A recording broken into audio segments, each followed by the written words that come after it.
Good morning, everyone, and welcome to Mind the Moment's Thursday morning gathering, where we invite mindfulness instructors to talk with us about what mindfulness means to them, and also as a community, discuss how we can incorporate these practices into our daily lives. I'm Suzanne Rowe Palacino, and I'm happy to be here, as always, on Thursdays with Tara Healey, founder and director of Harvard Pilgrim's Mindfulness Program. Good morning, Tara. Good morning. Yeah, happy to be here. Hello, everyone. It's nice to have you here. It's nice Thank to be you. together this morning. Yeah.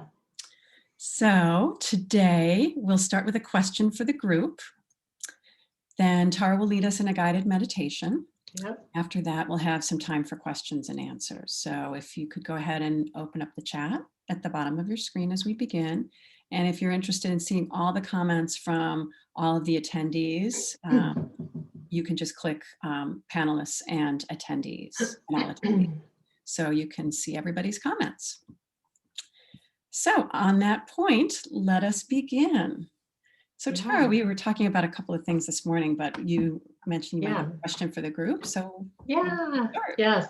Well, I think this has been a really big week. On Monday, we celebrated Dr. King. On Wednesday, we ushered in a new president, a new administration.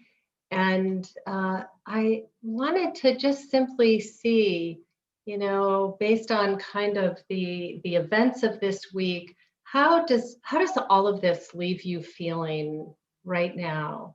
How are you feeling? And Suzanne, I thought while people are kind of gathering their thoughts, and again, I want to just emphasize what Suzanne said, to make sure to when you open your chat that your setting includes all panelists and attendees. But Suzanne, I thought maybe we could even just start with you. And given the unprecedented week, and historic in many ways, we have the first woman vice president, and first person of color in that role. Yeah, so I just thought it might be nice before we begin practice to just say, how are you feeling? Yeah. Well, I have to say I'm definitely relieved. I know there was potential for some activity during that day, so I'm relieved that everything was peaceful and but also very hopeful. I almost have called this the new year to me, because I feel like this is almost, a new beginning. Yeah. So I am optimistic. A little, still unsettled because things are still evolving, but definitely hopeful. Yeah. How about you? Yeah, I would say, very similar, probably. I tend by nature to be very positive. So, but there's a part of me that just is saying, I am cautiously hopeful, cautiously optimistic. And things feel very different than they did last week. And inspired by what I heard and saw yesterday, deeply inspired by Amanda Gorman. She's the Youth Poet Laureate, and just quite remarkable, the cadence with which she read that poem, the words, the meaning, and President Biden's words to us. So yes, feeling hopeful, optimistic, maybe a little bit of caution in there, but yeah. Sounds similar to the folks out on the chat. Hopeful, optimistic, relieved, energized, elated, relieved, grateful, and also aware that there's much work to do, which I totally feel that. There's a lot ahead of us. After yesterday, feeling so much relief, hopeful, like a burden that has been lifted. I finally exhaled and it's all still settling in. Yeah. Very, very connected with those comments. Yeah. So Well, let's go ahead and get right to practice. And again, I want to welcome everyone. I'm so delighted to be here with you and to come together as a community as we do twice a week. So all of us, I think, are holding a lot, of hope and optimism. So let's go ahead and settle in with all of that and take a posture that's going to best serve you this morning. So if people are feeling a little bit sleepy, you to always know that standing is a perfectly fine posture in practice. Or you can sit in a chair, or if you have a meditation cushion. So go ahead and take a moment to settle in, to surrender your weight into the support of the surface. Eyes can be open or closed, and if they're open, gaze downward just a little bit. And on your own, take a couple of deep breaths in through the nose with a bit of a longer exhalation out through the mouth, just as a way to settle any surface tension, as a way to settle in from the activity you've had already.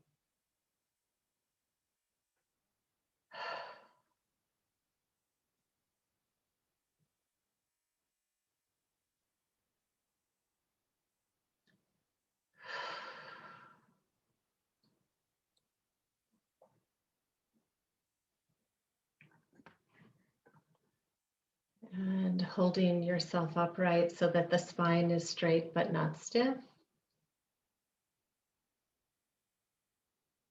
Noticing the points of contact with the body and the surface that you're on. So just becoming aware of those subtle and maybe not so subtle touch points all along the back of the body and the soles of the feet.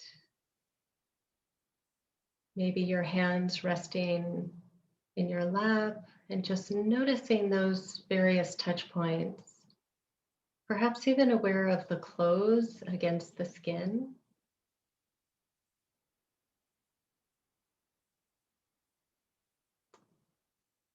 Becoming aware of pulsing or vibration, any kind of sensations, physical sensations that are occurring in your body, with a receptivity, with an allowance, not trying to change anything, just receiving the experience that your body is offering in this moment.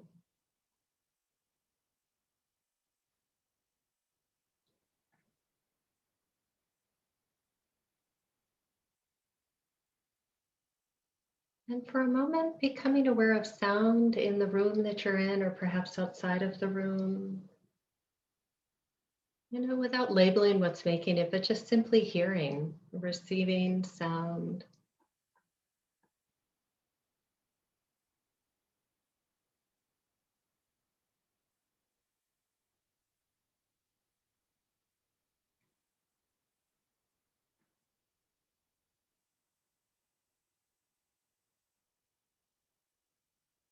And bringing awareness back into the body. And begin to notice the rhythm of your breath. And no need to make it special or different, but just simply allowing the body to breathe as it will. Breathing in, subtle pause at the top of the breath, breathing out. Momentary pause, breathing in. Start to notice where in the body that sensation is strongest for you.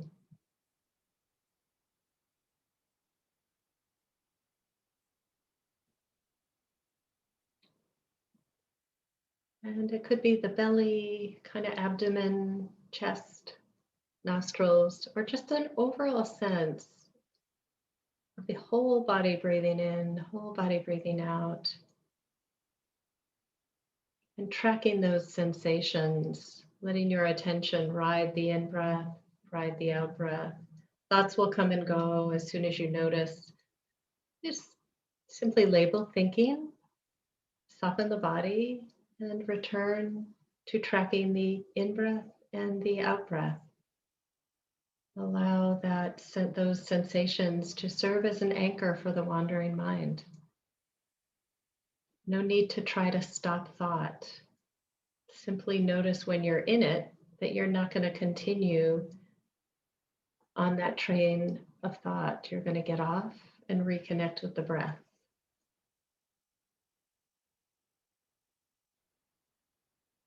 So I'll be silent for the next couple minutes or so and periodically come in and offer an opportunity to see where the mind is and to reconnect.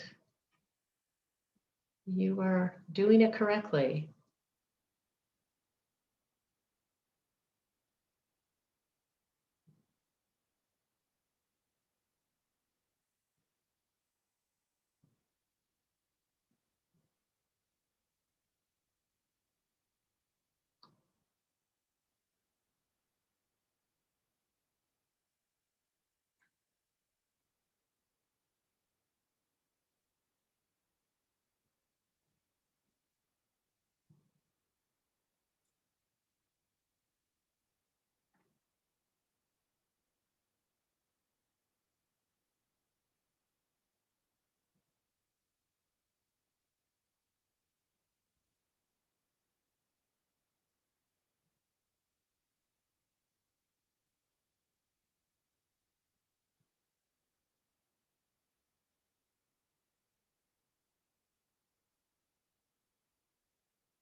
Noticing where the mind is,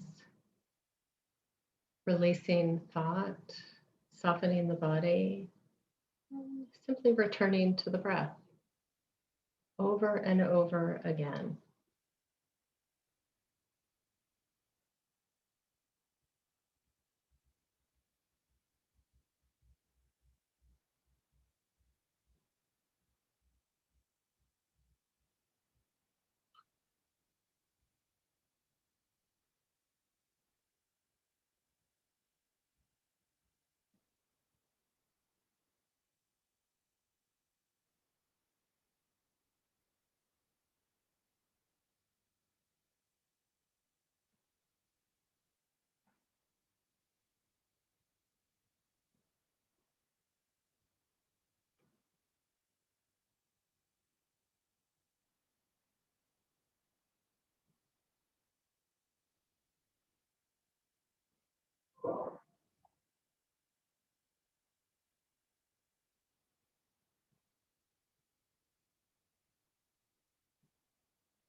Tracking the inhalation and the exhalation, releasing thought, softening the body,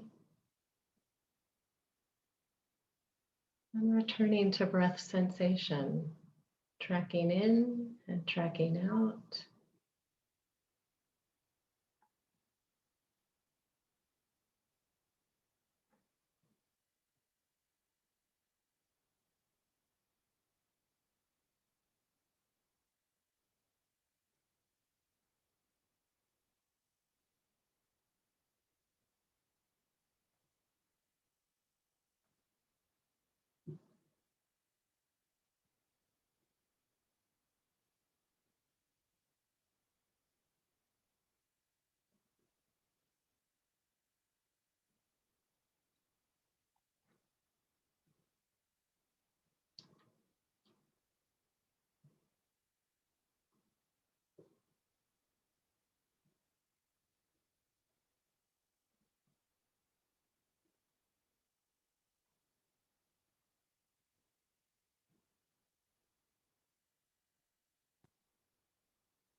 And in just a minute, we'll bring this practice to a close.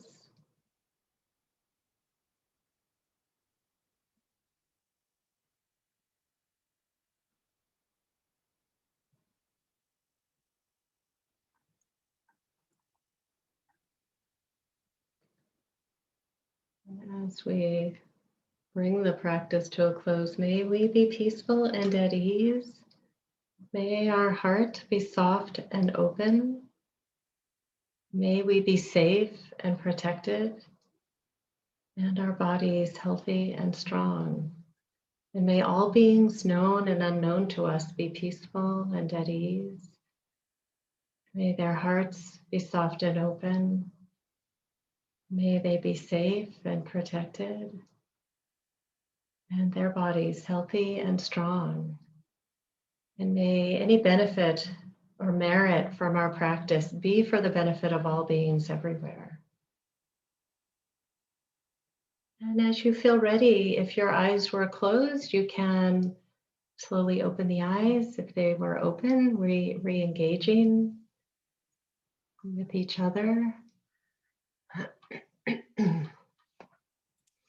Stretching. Yes. That was really helpful. Yeah. Just checking in with folks and seeing how that practice felt for you. Is there anything you're noticing in terms of your body, your thoughts, your mind? How did you work with it? How about you, Suzanne? How was the practice? It was really, it was very settling for me. I usually meditate in the morning. I didn't this morning. Yeah. So I felt like I needed that extra Yeah. practice. So it was good. I felt a couple of times when I was taken away, I took some deep breaths and it really settled my mind. Mm-hmm. Yeah. Yeah. Yeah. I would say similar. I mean, it always feels different to practice with a community than to practice on your own. You know, I think there is, this is not an easy thing to do, you know. It's simple, but it's not an easy thing to do, to be with the mind and body in this particular way that we are practicing. And so to know that we have a whole community that's doing this with us is really helpful. You know, it's funny, I feel like meditating is somewhat like exercise where you find maybe you're having a hard time putting it into your schedule, but you never regret when you sit. You know, Right. never finish and say, that was a waste of time. Yeah. It's funny. And I would even, I always feel like it's helpful to caution people, or there's often an evaluation. Oh, that was a good sit or that was a bad sit. But to be really careful of that, because if it was unpleasant or difficult, that's just what it was, right? It doesn't need an evaluation. And in this practice, we're learning to kind of step toward all of what's happening, the pleasant and the unpleasant, so that if we're having physical or emotional pain, it's this, receptivity of mind, turning toward receiving. So the big misconception is this practice should help me feel more relaxed, and that's a misunderstanding. So I would say that is a misconception based in old history about what this practice is. It's not about relaxation. It's about seeing clearly the way things are. Yeah. Yep. Yeah, folks are sharing Yeah.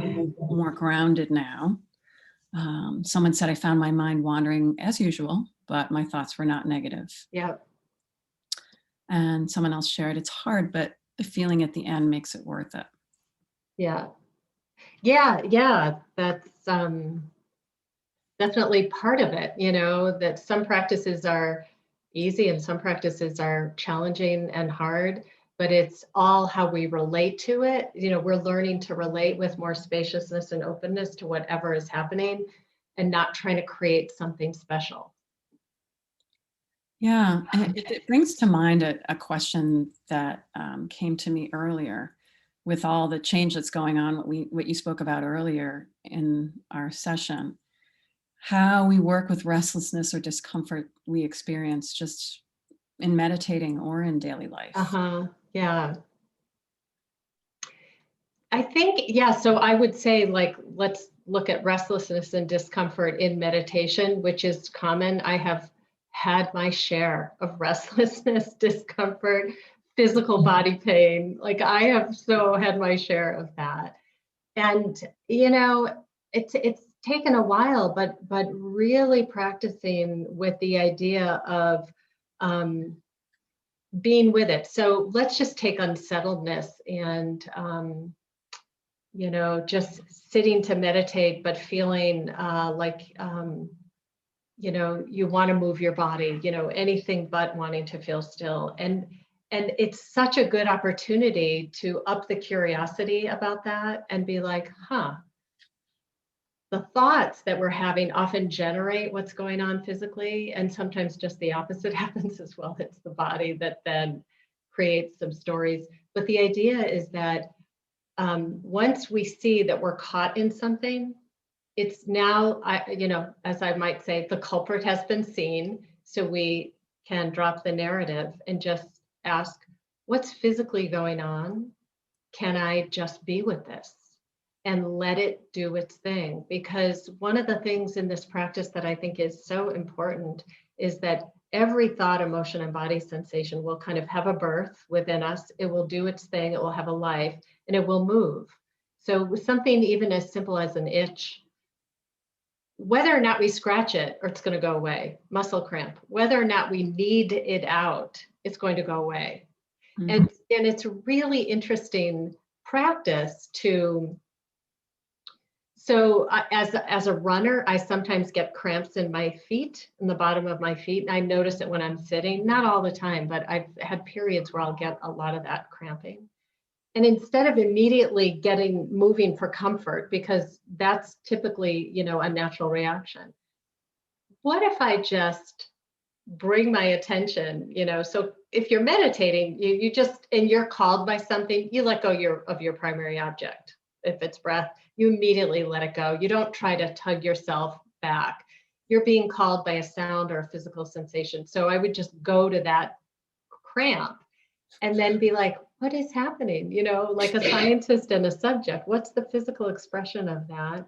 I'm just going to hang out with this feeling, what I'm feeling, that feeling experience. And it always goes away. Sometimes I will work it out, so it's not about torturing yourself, but it's about seeing if you can get comfortable with discomfort, and also seeing that everything is constantly changing. Like those are like, it's so helpful to learn to have some comfort and space around things that are emotionally and physically uncomfortable. So you're practicing with that, and you're also at the same time learning that the good news is that it has a nature that is impermanent and ever changing. It's just a law of the universe. Yeah, which can be really helpful at this time when there's a lot of, there's still a lot of suffering going on, and Right. knowing that eventually this will pass is can be comforting. Mm-hmm. Yeah, Yeah, for sure. I know. very helpful. Yeah. Yeah, so I thank you so much for your practice this morning. It was very helpful to get grounded, and I agree with someone that felt like they're much more grounded this morning. There's one more comment here. Yeah.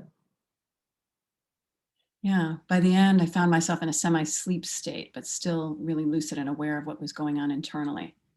Yeah. Drawing away attention from the external stimuli is what leads to my perception of being sleep-like. I feel like it's happened a lot during these online community sessions. Mm, So Suzanne, if you would allow, I'd love to close with a quote by Amanda Gorman. yeah, That that okay? yeah, Is there absolutely. anything else you, okay, all right. Uh, so I'm not sure how many watched the inauguration, but there were so many parts of it that were inspiring. Amanda Gorman being, way up at the top. And so I just pulled something that stuck out for me.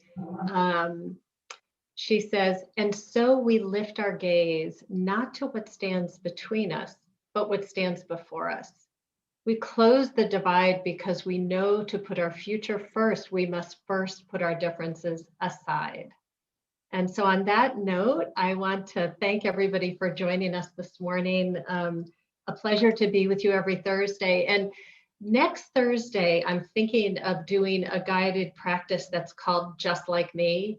And I learned this many, many years ago on a meditation retreat, but it's about sort of calling forth our similarities as human beings, and especially those that we may, philosophically be on different pages from. That it's a coming together around, um, just our shared humanity. And so I think that I was going to do it this morning, but I thought I wanted to just kind of open it up for a little bit more back and forth. But next week I'll do that as a guided practice. So hope to see everybody. Yeah, no, that sounds great, with perfect timing for something like Yeah. as we start anew. Yes. So just to remind everyone as we get towards the end of our time here together, of a couple of different ways to keep in touch. So as Tara mentioned, Tuesdays and Thursdays, every Tuesday and Thursday at 8:30, we'll be here. And also visit us on our website at Living Well at Home for virtual fitness classes, yoga, and Zumba, as well as wellness webinars. And also check out our pain management resources in conjunction with Mindful Magazine that are both in English and in Spanish. You can visit us at mindful.org/pain. And also check us out on Facebook at Mind the Moment, to see what other happenings are going on. Also, visit us on YouTube page, Mind the Moment, where these sessions and some other interviews and past sessions will be posted. And you can take a look at those to revisit some of the other sessions. All right, so thank you again, Tara, for being with us this morning. And thank you to everyone. Thank you, everyone. And we hope to see you next week on Tuesday. Yeah. Okay. Okay. See you soon. Bye. Bye.